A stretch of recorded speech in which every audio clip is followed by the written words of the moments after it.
Assalamu alaikum. Naveed Bhatti, you are going to take over. Well, I will translate, inshallah. Assalamu alaikum wa rahmatullah. Wa alaikum salam wa rahmatullah. Ma première question est, croyez-vous que l'imitation des naissances globales pourrait précipiter des conséquences économiques et sociales? Do you think that birth control on a large scale could have economical and social impact? Birth control. Birth control, yes. I think the opposite is true nowadays. In fact, even in America, from where we hear the voice of birth control for the third world, etc., I've noticed during my recent tour, not recent, but the last tour, that there are families now which have 12 children or even 14 children and so on and so forth. This advice of birth control is only for the third world country, who, under the pressure of population, migrate to the first world or second world countries.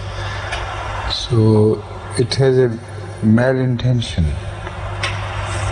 selfishness about it. The world has always faced such situations of population explosions, and they are part of human history. At all times, these things are observed to have happened. So you can't change the scheme of things. Moreover, whom do you give advice? The children, poor people? They will not listen. Most of the voice will be lost in thin air, and the people who need to be addressed, they will never even hear of such a thing. And if they do, they will not care to observe, because, among other things, for the poor families, the more the children are, the better the economy grows. Because poor children participate in earning. This is happening everywhere in the world.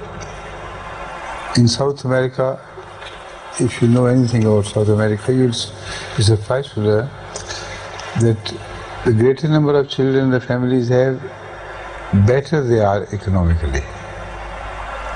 And in Pakistan and India, the same rule applies. So I don't understand this loud cry of birth control. What purpose does it serve? It only satisfies big countries, and by doing so, the pressure will be released, and we will have less visitors in the future.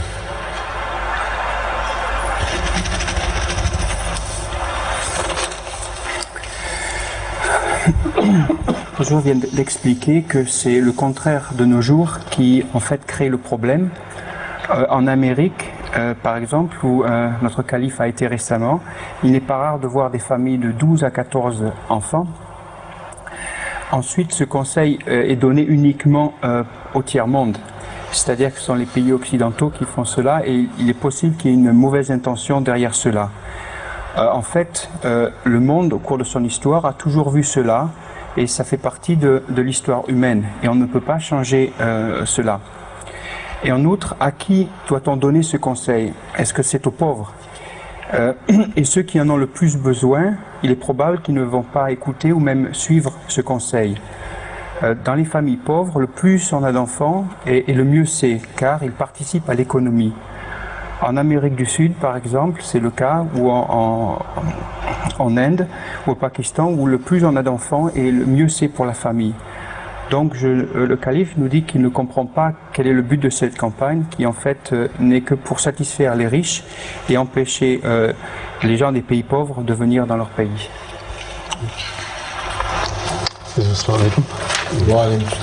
C'est une question du Bénin. Est-il permis à un musulman de recevoir des cadeaux sans connaître les raisons sous-tendues? It's a question from Benin. Is it permissible for Muslims to receive gifts without knowing the underlying reasons? Of course, if you don't know the underlying reasons, you can receive gifts and return gifts. should be both ways. It's no crime. But if you suspect that the gift is offered to you to gain something which is wrong, then you have every right to reject that gift. Not only that, you have an obligation to reject that gift.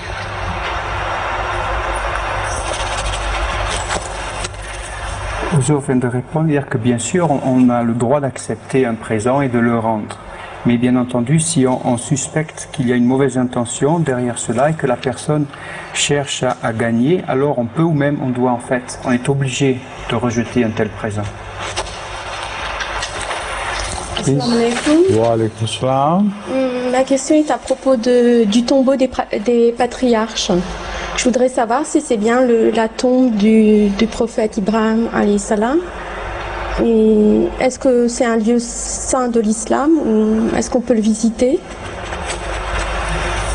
So the question is about the tombs of patriarchs, and in particular the tomb of Abraham. Does it contains the body of Tomb of what? The tomb of Abraham, Ibrahim Ibrahim alayhi salam in Palestine. Palestine. Hazrat Ibrahim alayhi salam? You said there is a tomb? A tomb? Yes. Where is that? Near Al-Aqsa. Près de la mosquée Al-Aqsa, il y a un tombe. I'm not sure of that because many tombs were invented by people. And Allah knows best whether that tomb does contain the body of Abraham alayhi salam or not. But I think this has to be investigated further. I'll find out. Ozo dit qu'il n'est pas sûr de l'existence de cette tombe. En fait, beaucoup de tombes ont été inventées par des gens et Dieu seul sait si Hazrat Ibrahim est dans cette tombe ou pas. Et avant de répondre à une telle question, donc il faudrait faire un peu plus de recherche. Nowadays, mostly in Egypt, they have turned this into a business. The graves and tombs and this and that, everywhere is flooded by professionals who jump at the visitors and try to take them and appropriate them against others who do the same. So the one sheikh who succeeds, he leads him to all the tombs. Or at least for one tomb, if he specializes only in one tomb, he tells him the history of that tomb and then pays a lot of money just as services for that. So this has become a common practice and a big nuisance for the visitors to Egypt. We had a Ahmadi lady, daughter of Ghazi Sahib. Samia, what's the name of that lady? Asma Ghazi. You know that, yes. Asma Ghazi has been there and she submitted to me a complete report on what she saw. So she mentioned many tombs which I do suspect are not the real tombs, because the money makers always promote this tendency of telling the visitors or anybody in the world that this grave is that of a great saint. This tendency is also observed in other countries. So the tombs of a single person are found in so many places. One man or one woman is found in the world to have been buried in 30, 40, 20 places. And at each such grave, they have a money-making machinery of these dervishes and things. So one has lost faith, or at least one can lose faith in the identity of tombs because of this great problem. But still, it's our job to investigate, because maybe if Hazrat Ibrahim ﷺ is buried in a place and it is definitely known, of course that will be a great place, and we should try to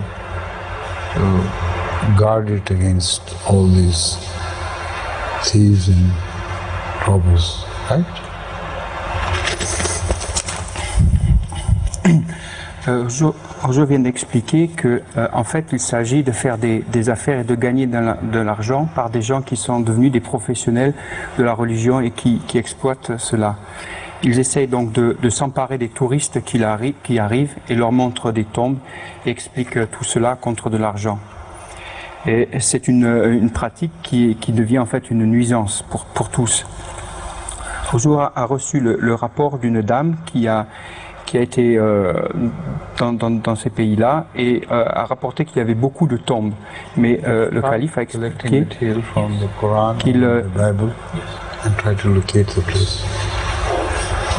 qu'il suspecte que toutes ces tombes enfin ne sont que des inventions et que les guides qui sont là et qui expliquent ce que c'est ne sont là que pour gagner de l'argent. Et dans d'autres pays, c'est aussi la même chose. Et il y a aussi le cas d'une femme dont on retrouve la tombe à 20 ou 30 endroits différents. Et tout ça, bien sûr, c'est uniquement pour faire de l'argent. Et avec des cas comme cela, on finit par perdre sa foi dans l'identité de ces tombes. Mais c'est notre travail d'étudier cela, car si Abraham soit celui vraiment enterré, alors c'est très important de le découvrir pour pouvoir préserver ce lieu saint. C'est la deuxième question. Dans le Saint-Coran, le Qur'an sur les femmes étant donné, quels sont les gagne-pains de la famille dans une situation où le mari est handicapé et incapable de travailler? Alors que la femme travaille, comment interpréter cet enseignement? In the Holy Quran, God is saying that men are kawamun over the women because they are bread earners. And in a family where the husband is handicapped... Not only that, two reasons mentioned. Because Allah has gave some precedence for the others. Precedence of character and constitution, etc. So you should read the whole verse, not one part. Please. Ojo a fait une petite remarque, c'est que ce verset en fait mentionne deux raisons particulières pour cette supériorité qui sont constitutionnelles et aussi au niveau du caractère. So the question was, in a family where the husband is handicapped or cannot work, and if this is the woman who works, then how should we interpret this automatically, the bread earner will have an advantage over the other person. They don't shadow doubt. So that's why the reason is given. As long as the husband is the bread earner, he will gain an automatic advantage. If he is not, then the woman will gain that advantage. And it happens, you can't change it. Moreover, there is constitutional advantage which man has over woman. That is unchangeable. So there are two reasons given for that. Take it. Please. Translate. Aujourd'hui que c'est automatique et que c'est celui qui travaille et qui gagne le pain de la famille qui a la supériorité. Et bien entendu, si c'est la femme qui travaille et subvient aux besoins de la famille, c'est elle donc qui aura la supériorité.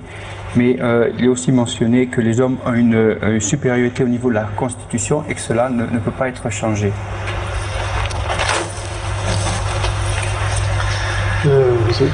Le racisme existe partout et à tout niveau de la société.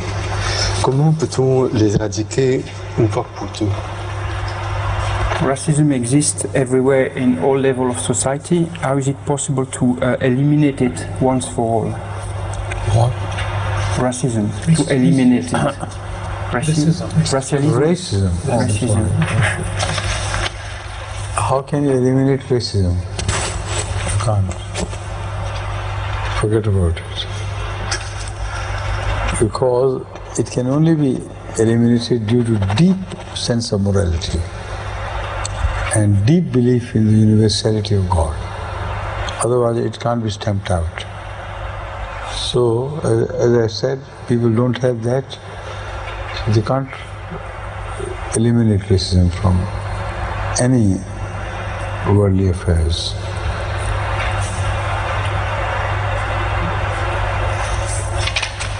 Aujourd'hui, qu'il est impossible d'éviter cela, car s'il n'a pas un sens moral profond et qu'on a la foi dans le concept d'universalité de Dieu, cela ne sera pas possible donc d'éliminer le racisme. Et si les gens n'ont pas donc cela en eux, ce sentiment, alors cela ne sera pas possible.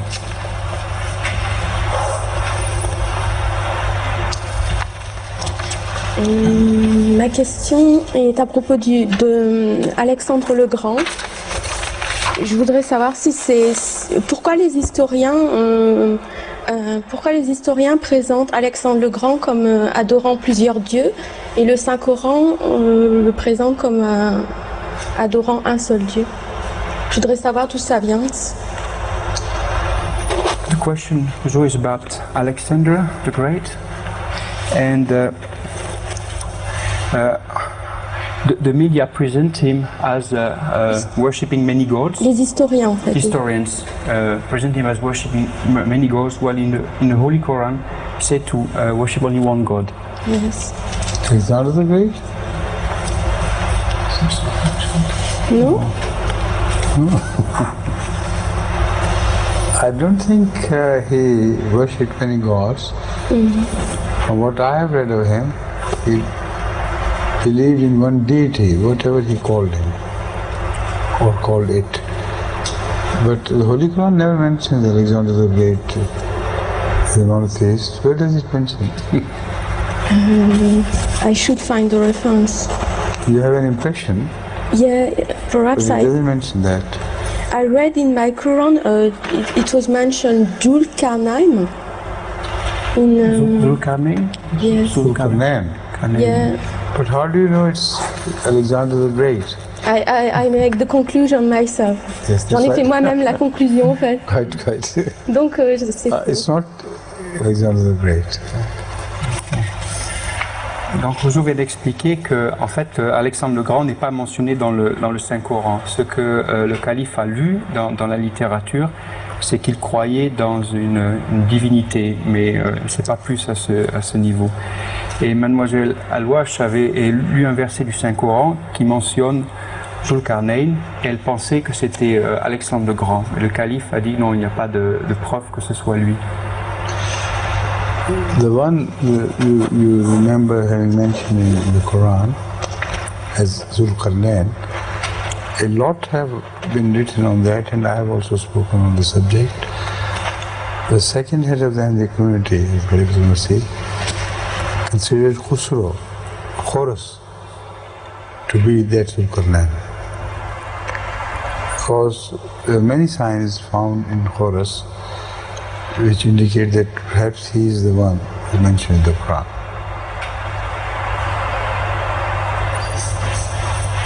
Rousseau a expliqué. Cyrus is referred to as Cyrus in English. Rousseau a déjà beaucoup parlé de Zulkarnain et que aussi le deuxième calife de la communauté Ahmadiyya en avait lui aussi parlé et pensait qu'en fait cet homme mentionné dans le Coran était en fait Sirius. Pour avoir un caractère vraiment moral, doit-on absolument croire en Dieu? Also, to have a moral character, is it mandatory to believe in God? Yes, I believe it's true. Le calife répond oui, il pense que c'est la seule possibilité.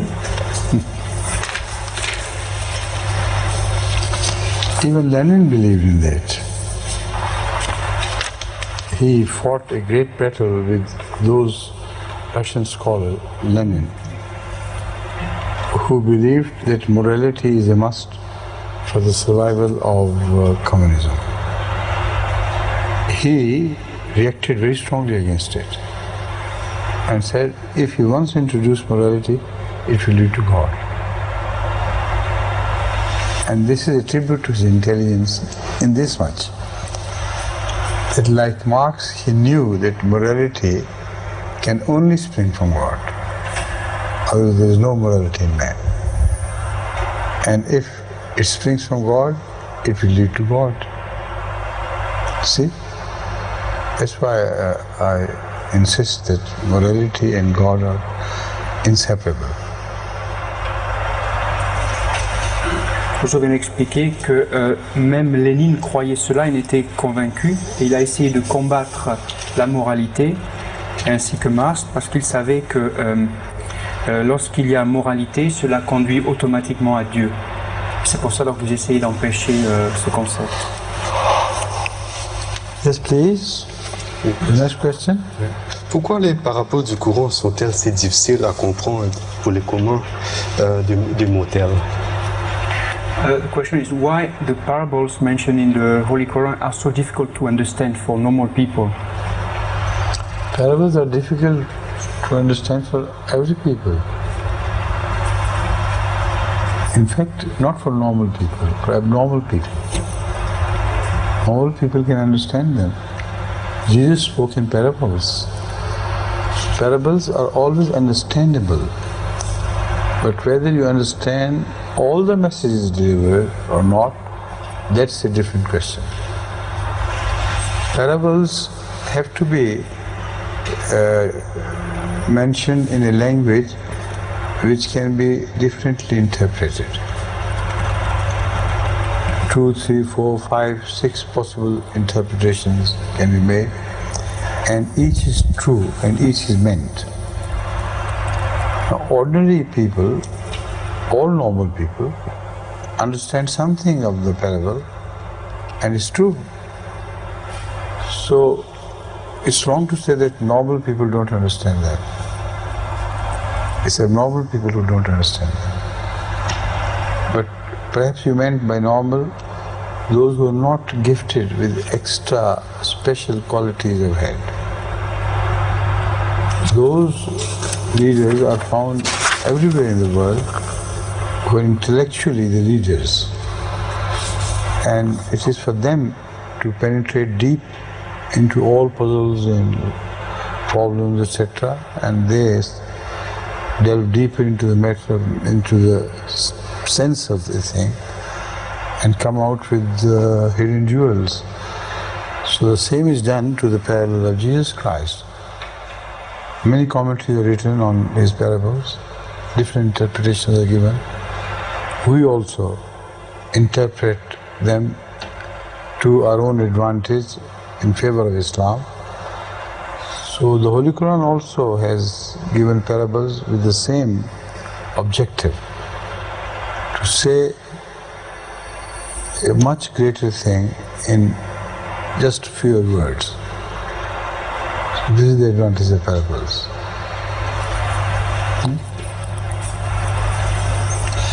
And one more thing the Quran mentions about the parables is that they serve the dual purpose of leading the believers to greater faith and leading those who have a disease in their heart to even worse faith than before.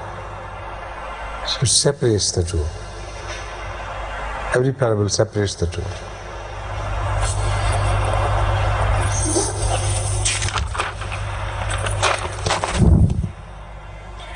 Rojo a expliqué que les paraboles sont difficiles pour tous et pas seulement pour les gens ordinaires. On comprend, en fait, tout le monde peut comprendre les paraboles. La question, c'est de la différence, c'est à quel niveau on comprend. On peut les comprendre partiellement ou complètement. Les paraboles sont écrites dans un langage qui peut prendre beaucoup d'interprétations différentes, 2, 3, 4 ou 5, etc. On ne peut donc pas dire que c'est difficile pour les gens ordinaires, ce n'est pas vrai, tout le monde peut les comprendre à des niveaux différents. C'est aux leaders, aux savants des religions de comprendre et de pondérer sur leur sujet pour en faire sortir des joyaux d'interprétation, comme par exemple beaucoup a été écrit à propos des paraboles de Jésus. Et de nombreux savants ont fait cela, et nous aussi nous avons interprété ces paraboles à notre avantage. Dans le Saint-Coran, il y a aussi des paraboles qui sont encore plus profondes et qui, en quelques mots, peuvent convoyer beaucoup de significations. Et ces paraboles ont un double but. d'un côté, elles augmentent la foi des croyants, et puis elles les éloignent de ceux qui ne croient pas, et que ces paraboles en fait éloignent de la foi. Donc elles ont un but de séparation entre les croyants et les non-croyants. Huzo, puis-je vous poser la question, quel commentaire vous faites à propos du pape lorsqu'il a demandé des pardons à propos du génocide des Juifs? Et est-ce que c'était un devoir moral de demander pardon?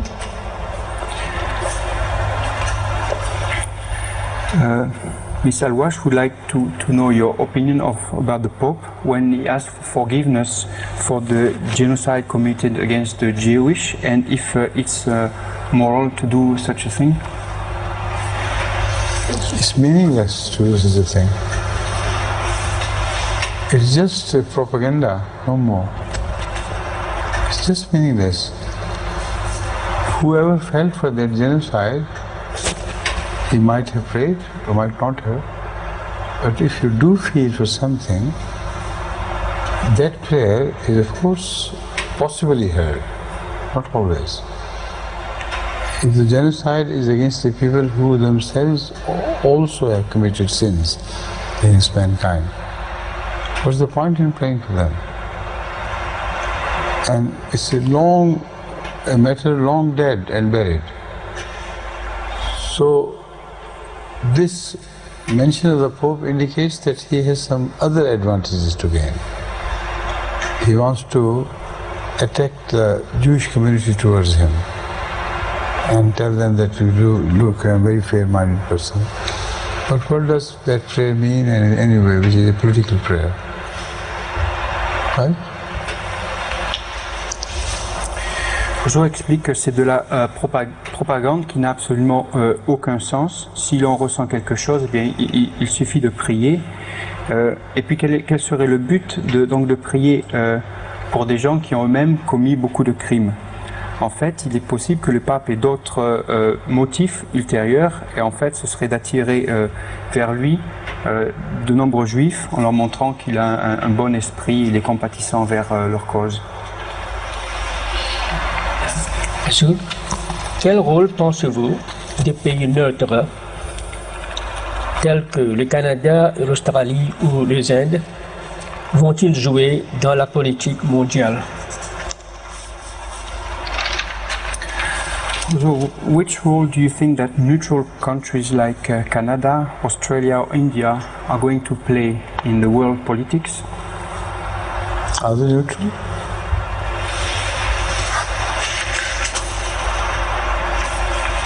How do you know they're neutral? Well, on the face of it, they look... Countries you enumerated were Canada?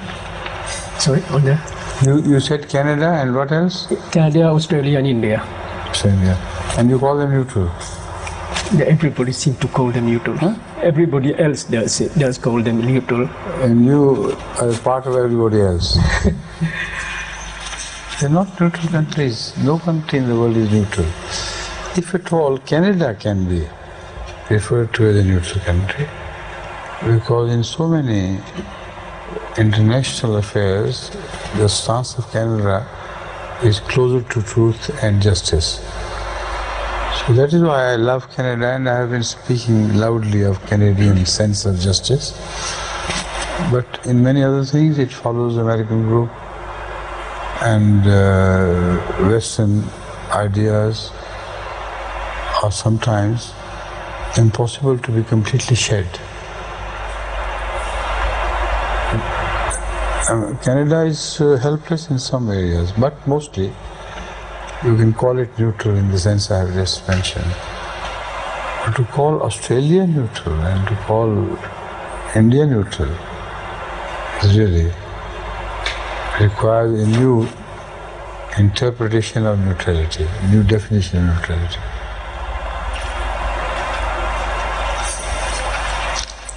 Je explique qu'aucun pays est neutre.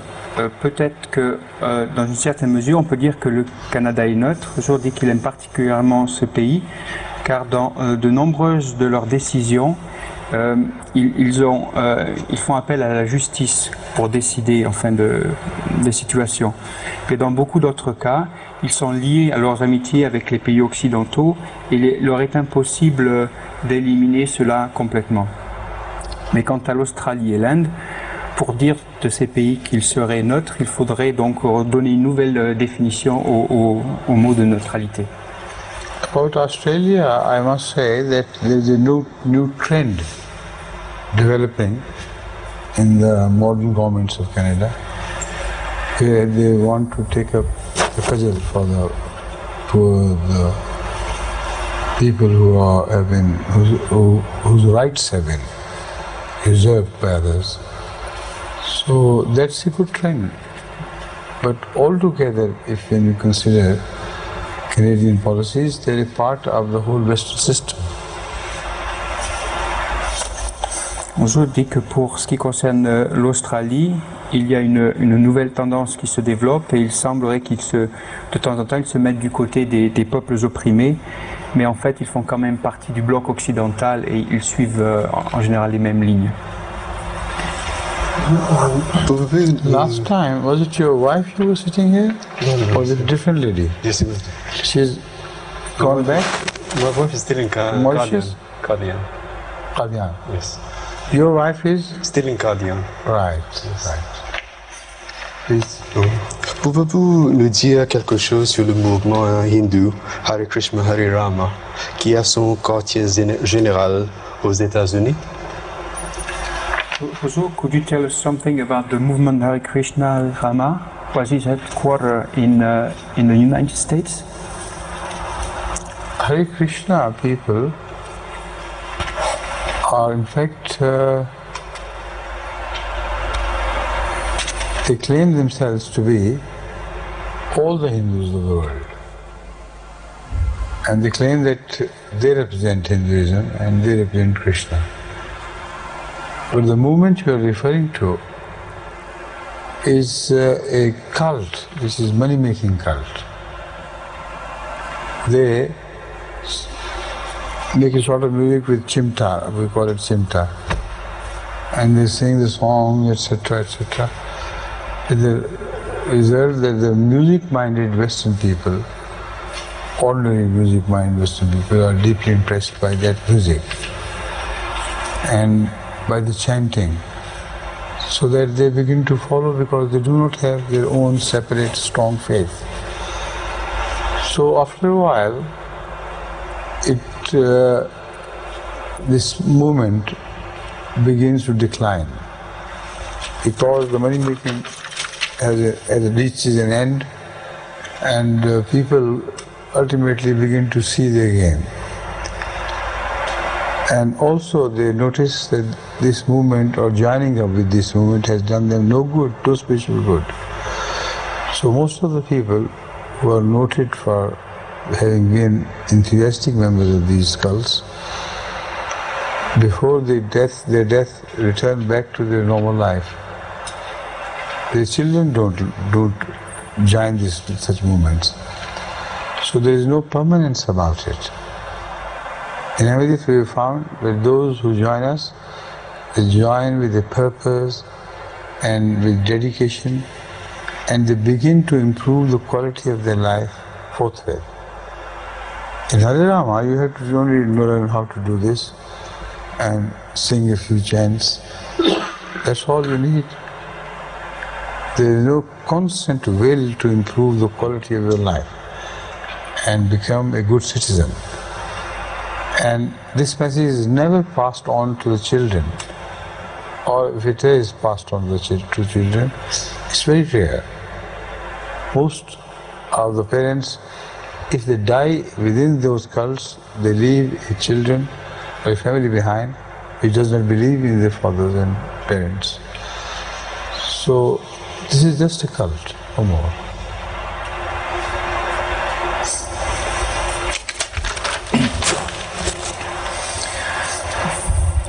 Je dis que les adeptes de Hare Krishna prétendent être les représentants de l'hindouisme, mais en réalité il ne s'agit que d'un culte qui a pour gagner de l'argent.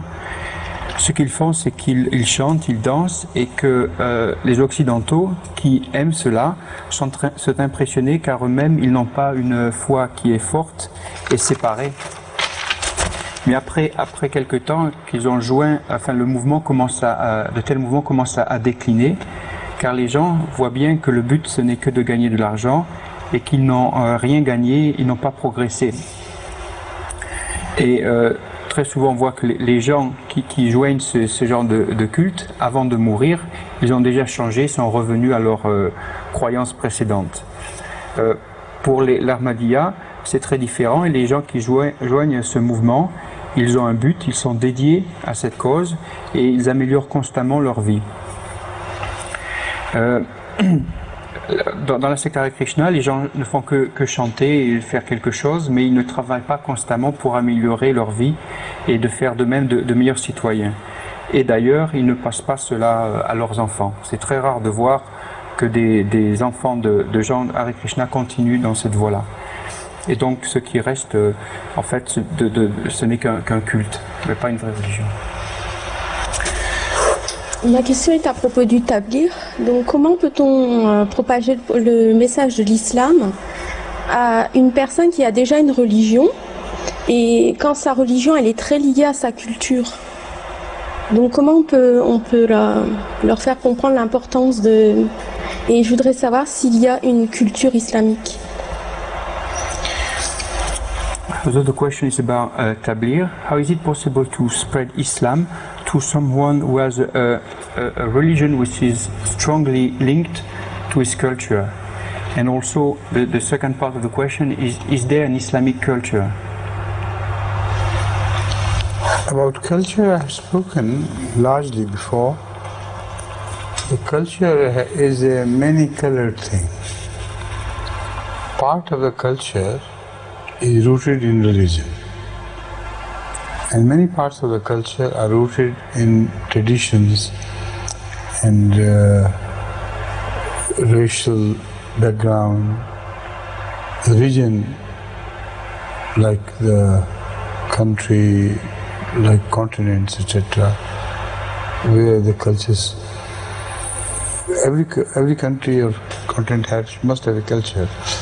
So the culture has certain parts which are specific to these regions and countries as well. And then culture is also born out of superstitions. And many superstitions give birth to culture. Like you go to India and you'll be amazed to see that their culture is in fact abounds in superstition roots.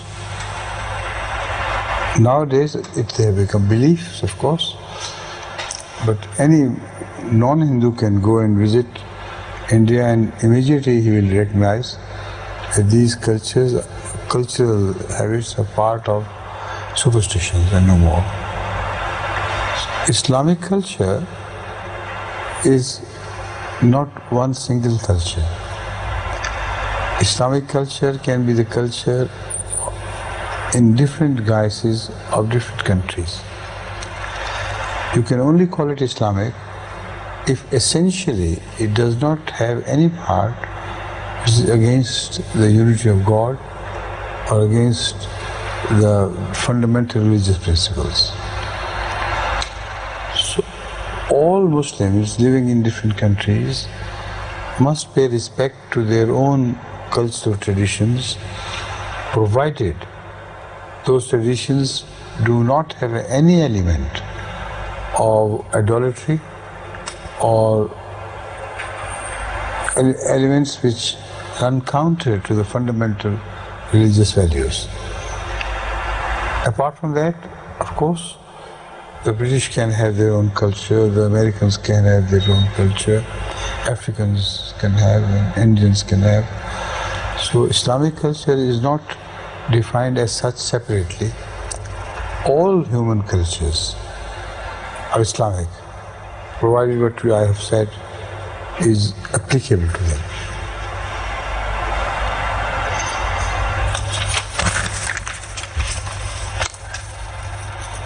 Rousseau dit qu'il a beaucoup parlé au sujet des cultures et qu'en fait, dans la culture, ça prend de nombreuses couleurs.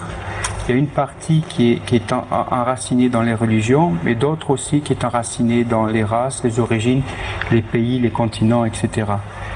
Chaque pays, par exemple, a une culture bien spécifique. Et parfois aussi, les cultures naissent des superstitions. En Inde, par exemple, pour un voyageur qui se promènerait là-bas, c'est tout à fait clair et on voit comment leur culture est liée à ces superstitions. Quant à la culture islamique, elle n'est pas unique. Si on peut dire d'une culture qu'elle est islamique, c'est simplement qu'elle n'a rien qui s'oppose à l'unicité de Dieu et dans les enseignements fondamentaux de l'islam. Donc c'est le devoir des musulmans de respecter leur culture dans la mesure bien sûr où il n'aurait rien qui serait lié à l'idolâtrie ou qui s'opposerait donc aux enseignements fondamentaux de l'islam. À part cela, donc un Britannique ou un Américain ou un Africain peut avoir sa culture et donc la culture islamique c'est donc dans tous les pays qu'on la trouve en fait. Lorsque l'Ahmadiyya aura remplacé les autres formes de pensée et religion sur Terre, la musique aura-t-elle une place ou disparaîtra-t-elle? When Ahmadiyya will have replaced all other all other religions, will music still have its place or will it disappear? Music still has a place and will always have a place in religions. But it is wrong to say that Ahmadis will replace all the religions of the world. It never happens. All religions will continue to remain. But Islam will gain domination. That's a different story. But religions must continue, all of them, till the end of the time. That is why the Judaism is mentioned in the Holy Quran, lost till the end of the time, because till the doomsday, Jesus will have an advantage over them, an ascendancy over them. So if they're not there, how can their ascendancy continue? All religions must remain and prevail.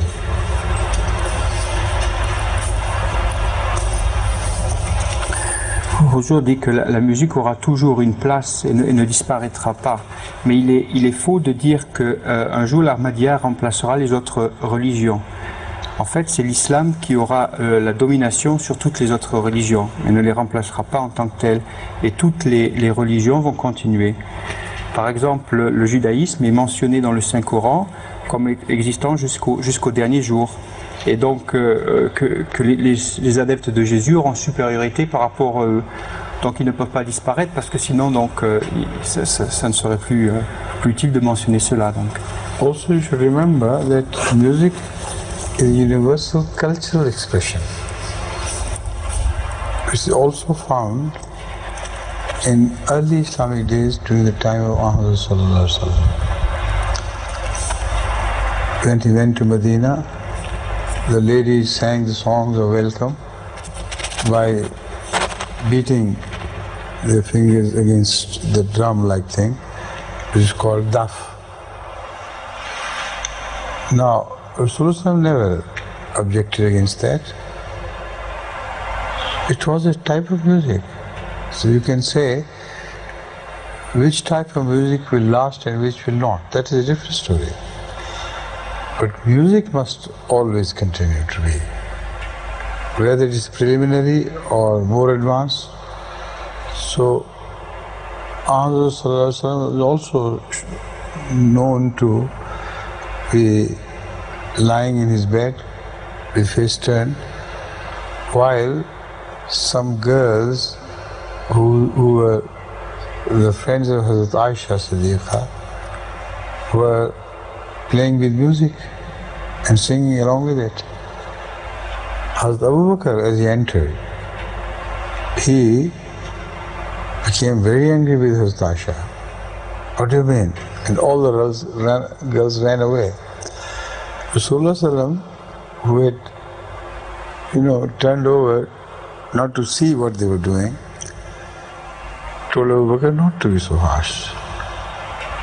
They're just playing, let them do it. So if it were against Islamic fundamental principles, why should he have done that? But that music was not related with sensual thoughts and sensual songs.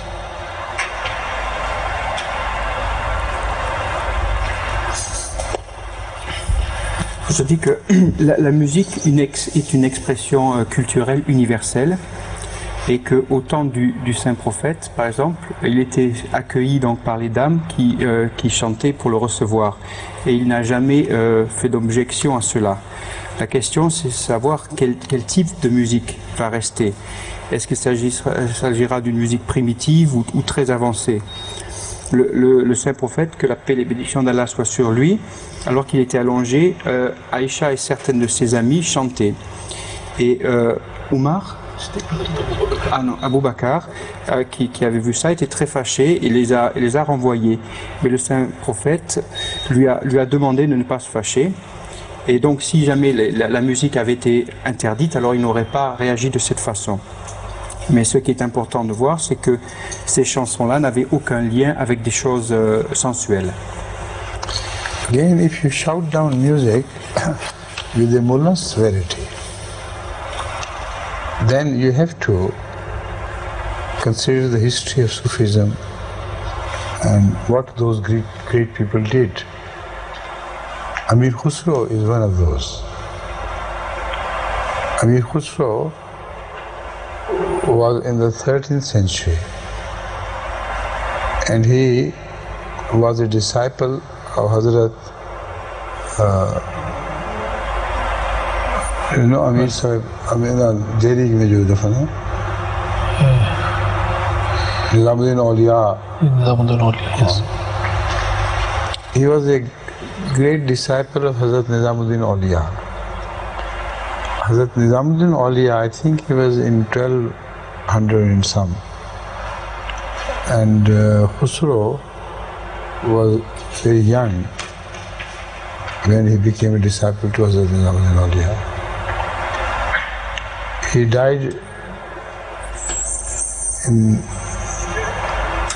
during that middle part of the century, I think.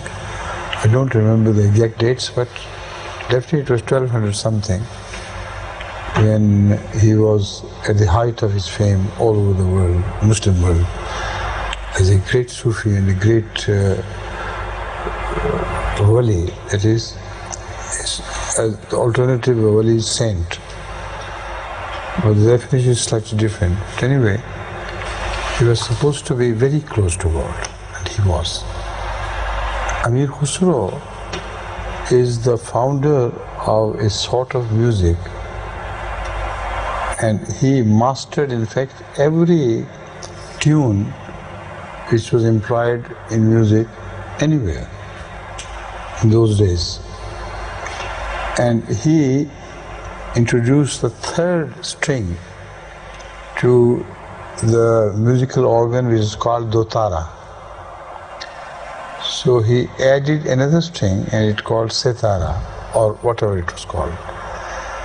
And his musical performances and musical melodies, etc., have found fame all over the Indian continent. And he was a top expert of music.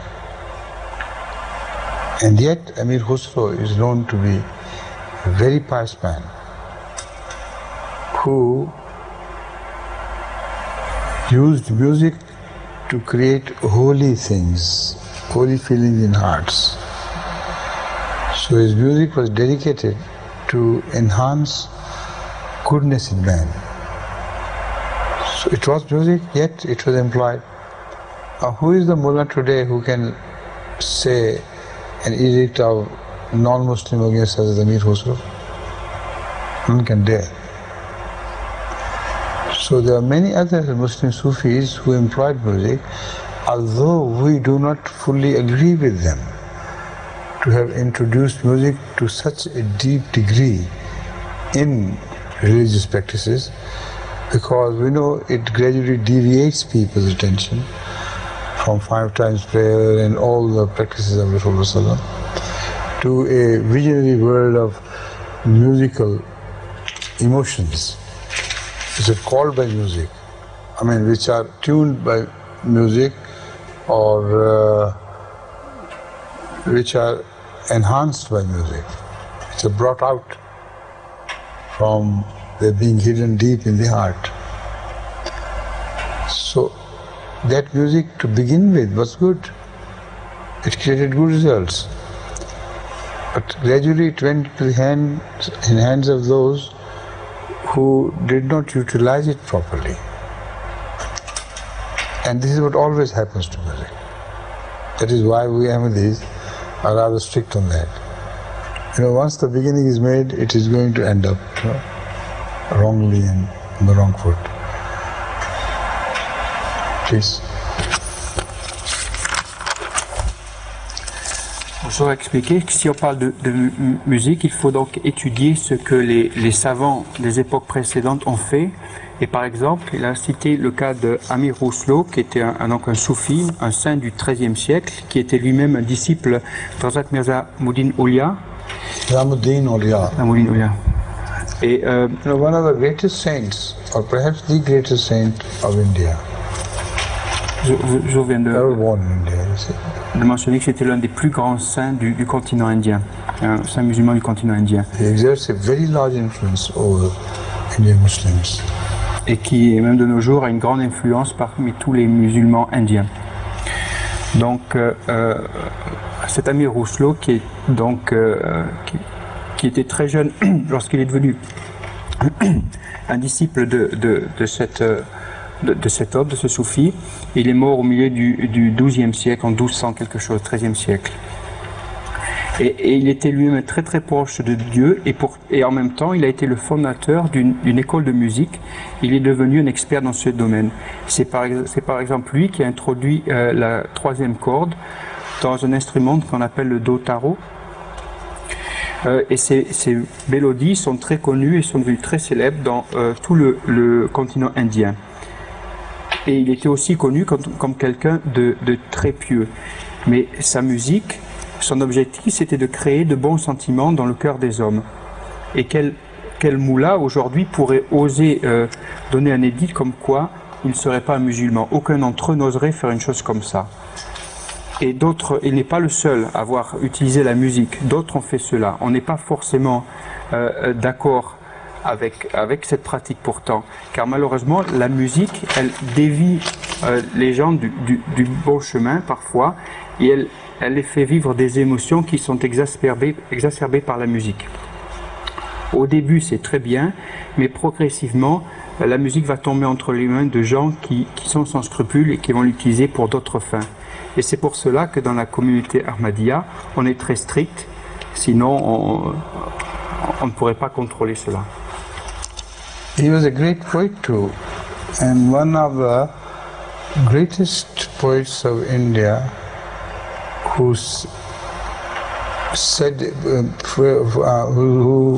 formed his poem and who said his poems in Persian language as well as Hindi language as well as in Urdu and some other languages too. And he wrote poetry in all forms, all the known forms of that period. Some of his poems are eulogies for Ahmad Sallallahu Alaihi Wasallam. He sings praises of Ahmad Sallallahu Alaihi Wasallam. And some of his poems are found such great heights that even Hazrat Masih Maud and all the scholars of Islam admit that these are the great poems, some of the greatest. And yet he was a lover of music. See? So from Amir Khusro you can learn the importance or lack of importance of music, but when it is correctly implied. Chai Keman Budam. You remember the same? Not really. Muhammad Sham Mafal Bud. Yes. That, you know, if I concentrate on that, I can gradually recall the poem. But certainly, thinking of other things, I can't shift to that. So, this is everybody who knows Hazrat Amir Khusro and who has some taste of poetry will remember this poem. One of the greatest poems he's ever written. And those four lines, Yes. were they not written by Amir Khusro? Yes, I think written by him, but Which ones? the same. No, this is another one I'm talking about.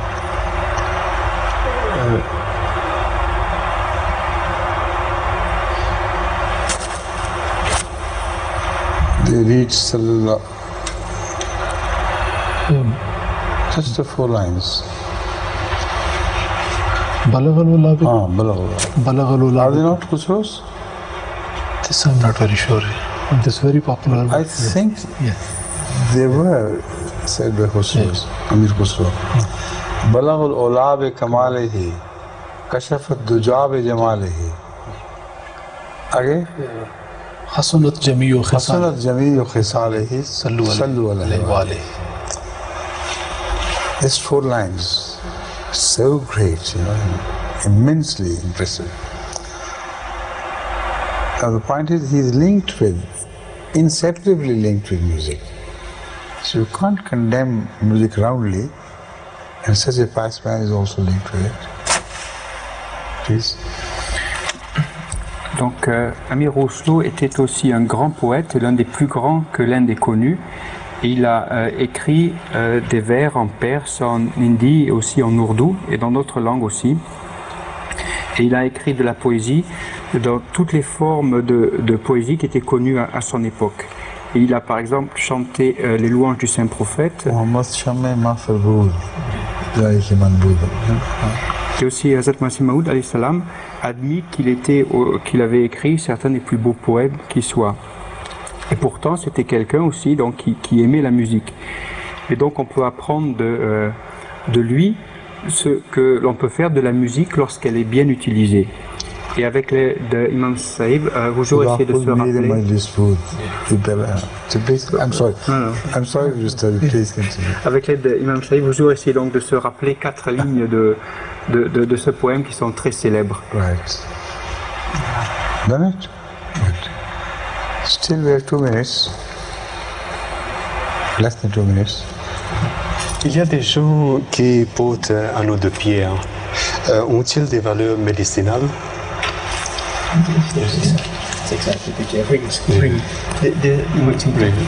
There's some people that wear rings made of stone with stones. Do they have medicinal properties?